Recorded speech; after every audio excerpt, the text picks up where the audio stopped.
नमस्कार, मैं doctor Ritu Dubey, assistant professor philosophy, government Meera girls college Udaipur. आज मैं बीए फाइनल ईयर फिलॉसफी के फर्स्ट पेपर दार्शनिक धाराएं फिलोसॉफिकल ट्रेंड्स को पढ़ाऊंगी और आज हम बात करेंगे अनुभववाद के इतिहास पर। अनुभववाद के इतिहास पर चर्चा को मैंने पिछले वीडियो में प्रारंभ किया। वहां हमने प्रमुख अनुभववादी लॉक के विचारों को पढ़ा था और आज हम बात करेंगे एक अन्य प्रमुख अनुभववादी विचारक बर्कले पर। बर्कले दरअसल लॉक के अनुभववाद को ही लेकर चलते हैं। उन्होंने लॉक की ज्ञान मीमांसा के कुछ सिद्धांत स्वीकार किए, लेकिन साथ ही उन्होंने लॉक के दर्शन में जो बहुत से विरोध थे उनको भी दूर करने का प्रयास किया। दरअसल बर्कले ने ज्ञान मीमांसा संबंधी विवेचन में लॉक के विचारों को और संगत और पुष्ट बनाने का प्रयास किया। बर्कले के अनुसार हमारा ज्ञान प्रत्ययों तक ही सीमित है, क्योंकि हम केवल प्रत्ययों का ही अनुभव करते हैं। अनुभव से जो उत्पन्न होता है उसे वे भी लॉक की भांति ही प्रत्यय कहते हैं। लॉक ने इंद्रियानुभविक प्रणाली यानी एम्पेरिकल मेथड के आधार पर सहज प्रत्ययों का खंडन किया था। बर्कले लॉक के इस खंडन का स्वागत करते हैं, लेकिन वे खंडन की इस प्रक्रिया को और भी आगे बढ़ाते हैं। उनका कहना है कि लॉक ने ये जो इंद्रियानुभविक प्रणाली है, एम्पेरिकल मेथड है, इसका पूरी तरह से निर्वाह नहीं किया। उनकी ये प्रणाली तो सही है, लेकिन उसको पूरी तरह से उन्होंने निभाया नहीं, ऐसा बर्कले का कहना है। वो कहते क्योंकि अगर उन्होंने इस प्रणाली को पूरी तरह से निभाया होता तो वे अमूर्त प्रत्ययों यानी एब्स्ट्रैक्ट आइडियाज और भौतिक द्रव्यों की सत्ता को स्वीकार नहीं करते। लेकिन जैसा कि हम पढ़ चुके हैं लॉक के दर्शन में कि लॉक ने अमूर्त प्रत्ययों और भौतिक द्रव्यों की स्वतंत्र सत्ता को माना है, इसलिए बर्कले ने कहा कि उन्होंने ये जो एम्पिरिकल मेथड है इसका पूरी तरह से निर्वाह नहीं किया।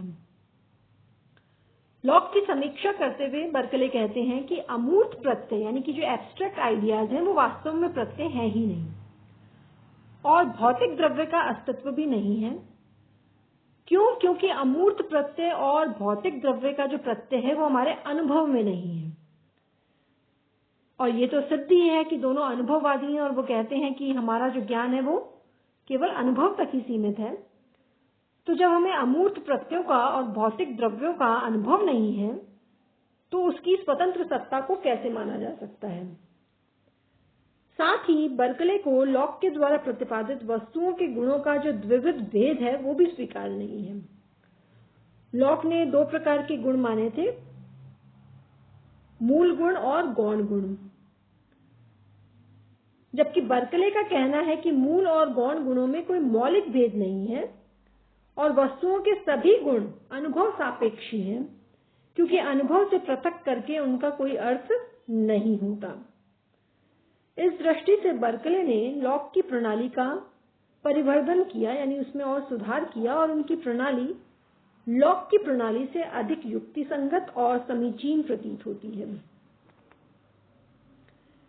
इस प्रकार अमूर्त प्रत्ययों, भौतिक द्रव्यों और मूल गुणों की वस्तुनिष्ठता यानी कि उनकी ऑब्जेक्टिविटी का निराकरण करके बर्कले अपने इस प्रसिद्ध सिद्धांत पर आते हैं जो उनके द्वारा प्रतिपादित बहुत ही महत्वपूर्ण सिद्धांत है कि दृश्यते इति वर्तते, एस्से एस्ट परसीपी, या यूं कहूं कि सत्ता अनुभव मूलक है। इनका ये प्रसिद्ध सिद्धांत है एस्से एस्ट परसीपी, जिसका अर्थ है कि अस्तित्व का अर्थ ही है प्रतीति का विषय होना। दृश्यते इति वर्तते है, कोई वस्तु है इसका एकमात्र अर्थ यही है कि वो वस्तु देखी या अनुभव की जाती है। जिस वस्तु का किसी को अनुभव नहीं होता उसकी सत्ता में कोई प्रमाण नहीं है। सरल शब्दों में कहूं तो बर्कले का ये जो सिद्धांत है सत्ता अनुभव मूलक है, या यूं कह लीजिए दृश्यते इति वर्तते, उसका अर्थ ये है कि उसी की सत्ता मानी जा सकती है जो अनुभव करता है या फिर अनुभव किया जाता है। तो अनुभव करता कौन है? वो तो आत्मा है, और अनुभव के विषय कौन है? वो है प्रत्यय। अतः बर्कले का कहना है कि आत्मा और उसके प्रत्ययों के अतिरिक्त और किसी की सत्ता नहीं है। कोई वस्तु है, इसका एकमात्र अर्थ यही है कि वो वस्तु देखी या अनुभव की जाती है। जिस वस्तु का किसी को अनुभव नहीं होता, उसकी सत्ता में कोई प्रमाण भी नहीं है। और क्योंकि हमारी प्रतीति के विषय कौन है? प्रत्यय है, इसलिए मानना चाहिए कि प्रत्ययों का ही अस्तित्व है। देखी या अनुभव की जाने वाली वस्तुओं के अतिरिक्त दृष्टा या अनुभवकर्ता की भी सत्ता है। यानी कि ये जो प्रत्यय है, इसका अनुभव किसको होता है? तो इसका जो अनुभव करने वाला है आत्मा, यानी प्रत्यय के साथ साथ आत्मा की भी सत्ता है। इस सिद्धांत को हम इस प्रकार भी रख सकते हैं कि अस्तित्व का अर्थ है देखना या देखा जाना। जो देखता नहीं है और जो देखा नहीं जाता, उसका अस्तित्व असिद्ध है। यहाँ देखने का जो अर्थ है वो अनुभव करना समझना चाहिए, यानी कि जिसका अनुभव नहीं होता या जो अनुभव नहीं करता, उसका अर्थ, उसका अस्तित्व असिद्ध है। इस प्रकार बर्कले के अनुसार हमारा जो सारा ज्ञान है वो अनुभवजन्य प्रत्ययों तक ही सीमित है। अब यहाँ पर एक महत्वपूर्ण बिंदु पर ध्यान देने की आवश्यकता है, वो ये कि जहां लॉक ने ज्ञान की प्राप्ति के लिए 3 बातों को आवश्यक माना था, पहला अनुभवकर्ता, दूसरा विषय, अनुभवकर्ता जिसे विषयी भी कहा जा सकता है, तो पहला है अनुभवकर्ता या विषयी, दूसरा है विषय और तीसरा है प्रत्यय। वहीं बर्कले ने केवल अनुभवकर्ता और अनुभव के द्वारा प्राप्त प्रत्ययों को ही स्वीकार किया है, उन्होंने विषयों को स्वीकार नहीं किया है, विषय की स्वतंत्र सत्ता नहीं मानी है और बतलाया है कि हमारा ज्ञान केवल प्रत्यय ज्ञान है। अब यहाँ ये प्रश्न होता है कि क्या, जैसा कि हमने कहा कि हमें जो ज्ञान होता है वो केवल प्रत्ययों का होता है, तो जब हमारे ज्ञान के विषय केवल प्रत्यय ही हैं, तो फिर हम आत्मा का ज्ञान कैसे करते हैं? तो इस संबंध में बर्कले का कहना है कि प्रत्ययों के अलावा हमें आत्मा का भी ज्ञान होता है। आत्मा का हमें एक प्रकार का अंतर्बोध प्राप्त है, नोशन। आत्मा वह क्रियाशील पदार्थ है जो अनुभवों को ग्रहण करता है। जैसा कि हम जानते हैं कि हमारे प्रत्यय निष्क्रिय होते हैं, है ना? तो आत्मा वो सक्रिय है, सक्रिय करता है जो प्रत्ययों का आश्रय भी है और उनका अनुभव करता भी है।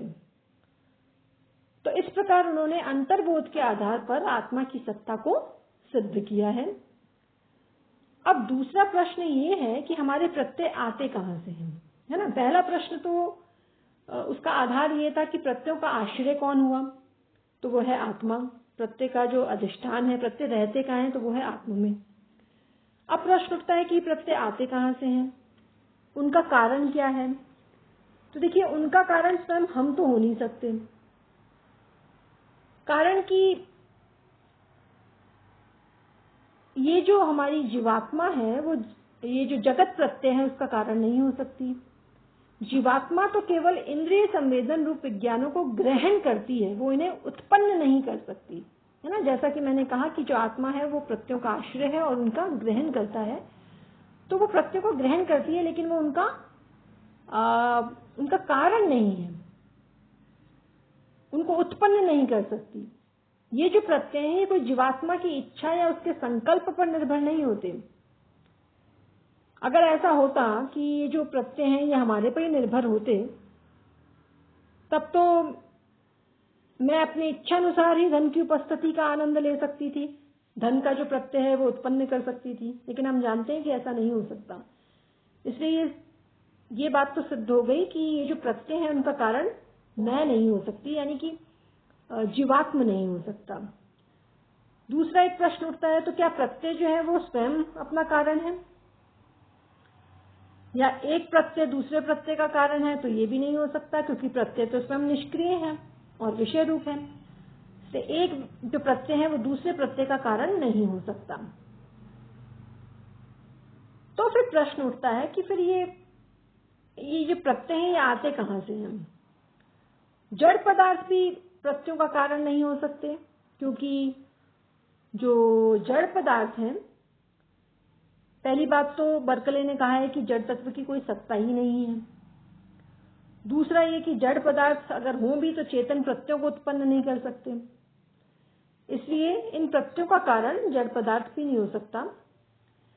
इसलिए बर्कले कहते हैं कि हमें ये मानना होगा कि ये जो प्रत्यय जिनका आत्मा में अविच्छिन्न प्रवाह चलता रहता है ना, में किसी की भी आत्मा में प्रत्ययों का जो अनविच्छिन्न प्रवाह चलता रहता है, एक लगातार प्रवाह चलता रहता है, एक प्रत्यय के बाद दूसरे प्रत्यय आते रहते हैं, उसका जो कारण है उसका कारण है ईश्वर। ये जो प्रत्यय एक क्रम में उत्पन्न होते हैं या प्रतीत होते हैं उसका कारण परमात्मा या ईश्वर है, ऐसा बर्कले कहते हैं।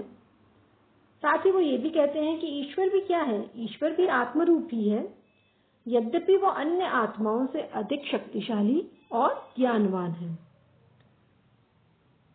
तो इस प्रकार इन्होंने केवल आत्मा और उसके प्रत्ययों की सत्ता में विश्वास किया है और ईश्वर की सत्ता में भी विश्वास किया है, क्योंकि वो ईश्वर को भी आत्मरूप ही मानते हैं।